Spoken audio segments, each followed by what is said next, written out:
Okay, so let's just jump right in. What if the one thing we spend our whole lives chasing, comfort, is actually the hidden source of our suffering? What if our constant search for an easier life is the very thing making us weaker? We're going to dig into this really powerful idea today, something called the discipline of no comfort. It's a philosophy that pretty much flips everything we think about happiness completely upside down. Now, this isn't talking about the good kind of suffering, like the burn you feel from a great workout. No, this is pointing to something way more sneaky, the suffering of escape. It's the couch that just sucks you in for the whole evening, the phone screen that eats up hours of your life. They feel like a relief at the moment, but they're really just traps. And that brings us to our first big idea here, the tyranny of comfort. See, it's all about how these tiny, harmless-seeming choices we make for an easier life start to stack up day after day until we're living a life we don't even recognize.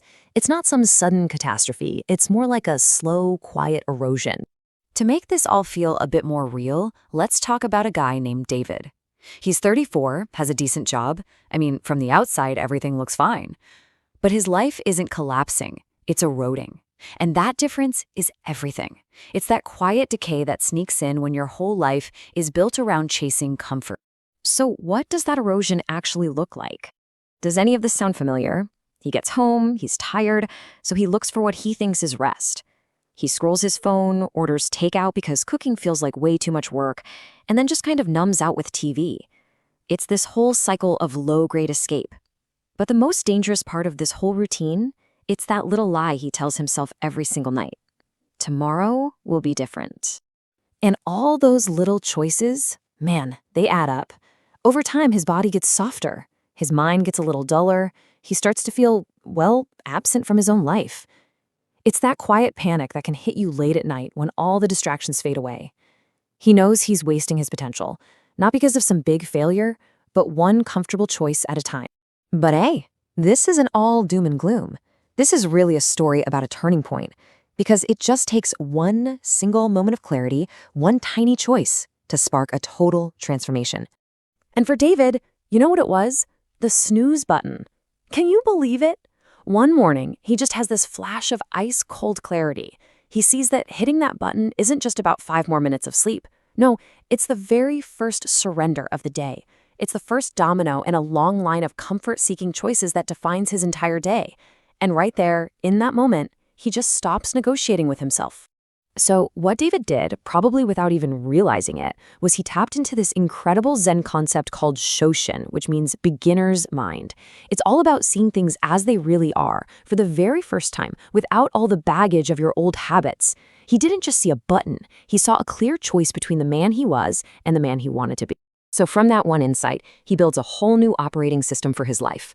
It's a simple, powerful rule. No comfort that he hasn't earned through discomfort. And this isn't about punishing himself. It's about completely rewiring his sense of effort and reward. Comfort isn't a given anymore. It's a prize. And a prize without effort, it's totally meaningless. This new rule is built on another idea, this one from the samurai tradition, gaman. This is the practice of enduring what feels unbearable and doing it with patience and dignity. It's this deep understanding that your ability to handle discomfort is the absolute bedrock of your personal strength. Without it, you're just a victim of your own moods. Okay, so he gets the idea. He's got the rule. But how do you actually make it stick? Well, this next part is all about the practical side of things, the architecture of discipline. It's about getting away from just hoping for a feeling and moving towards building a real system. Now, this is so important. We usually think discipline is all about willpower, right? Just trying harder. But willpower is fragile. It's a feeling, and it runs out. Real discipline is about architecture. It's about designing your environment so that the hard, right choice becomes the easiest one, or even the only one. You don't debate going to the gym. You just go. And here's what that architecture looked like for David. He got absolutely ruthless. He didn't just try harder, he literally eliminated the options for weakness. He got rid of his couch. He deleted the apps. He stopped buying junk food. And check out that last one. He stopped complaining. He cut off that little comfort of seeking sympathy for how hard things were. He was basically closing all the escape hatches. Now, this might sound a little extreme, but it connects directly to samurai philosophy. When the Hagakure says the way of the warrior is death, it's not talking about actual violence. It means the death of the weaker self. Every single time David chooses discomfort, he's killing off that part of him that just wants things to be easy, and he's letting a stronger version grow in its place. And this whole ruthless process of choosing the hard path, it leads to the biggest change of all. It's a huge shift from doing disciplined things to actually being a disciplined person. So that's the big question, isn't it? How do you make that leap? How does something you have to force yourself to do eventually become just who you are? Well, here's the answer. For the samurai and for David, discipline stops being just a task on a to-do list. It becomes an identity that you live inside. He doesn't get up early because he has to. He gets up early because that's who he is now. The actions start to feel effortless, not because they get any easier, but because they line up perfectly with the person he's become. And the result of that identity shift is the state the samurai called mushen, the mind without a mind. For years, David's head was a battlefield, right? A constant war between the part of him that wanted to grow and the part that wanted comfort. Mushin is peace. It's when that internal debate just stops. There's no negotiation. There's just a clear purpose, and action flows from it. No hesitation. So what's the end game here? What's the final payoff for all this chosen hardship, for this discipline of no comfort? It's not what you probably think. It's not about being happy all the time. It's about building a life, and more importantly, a self that you can actually truly trust. And you know what? People start to notice the change. Not because he's bragging about it, but because his whole presence is different. He's not absent anymore. He's not distracted by the next little craving for comfort. He is fully present. There's a stillness about him that you just can't fake.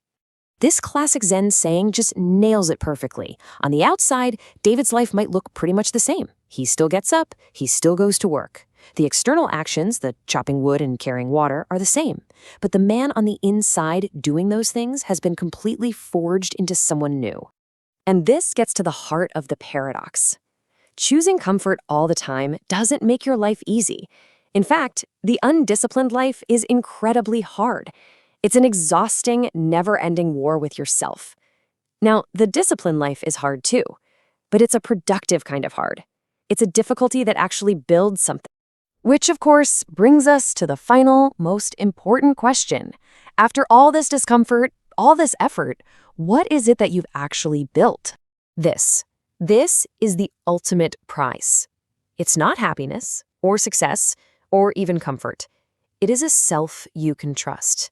It's that deep, quiet knowledge that when you make a promise to yourself, you're going to keep it. It's the certainty that you can handle what needs to be handled. And that right there is the only kind of discipline that will ever truly set you free.